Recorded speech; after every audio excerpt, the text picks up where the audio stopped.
Je m'appelle Mélissa, j'ai 24 ans et je suis étudiante à Strasbourg et je suis atteinte d'un cancer de l'ovaire de bas grade, un cancer qui est assez rare.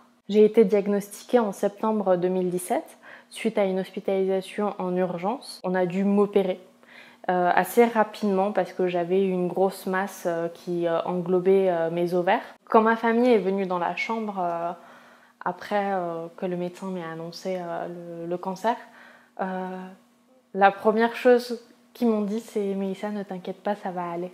On va faire en sorte que tout se passe bien ». C'est assez particulier comme moment quand on t'annonce que tu as un cancer parce que en fait, on est dans le déni. Et j'ai pas arrêté de leur dire que j'allais bien, alors que j'étais complètement shootée par les médicaments.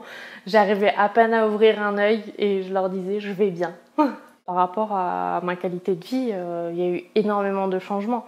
Déjà par rapport à mon alimentation, manger le plus sain possible. En plus, mon copain il est cuisinier, donc c'est parfait. Il y a une chose que je ne faisais pas avant, c'était prendre soin de moi, soin de mon corps et tout simplement en fait m'apprêter, me faire jolie, surtout quand on se fait opérer 4 fois dans l'année. Il y a des jours, il y a des semaines, on est complètement avachi, on a envie de rien faire. Juste se morfondre, en fait prendre soin de soi, c'est super important parce que ça m'aide à garder le cap en fait. Ce que j'apprécie énormément et qui me tient beaucoup à cœur, c'est de parler de la maladie autour de moi. C'est en quelque sorte pour faire de la prévention en fait. Il y a un tabou qui est énorme quand il s'agit de parler en fait des parties intimes.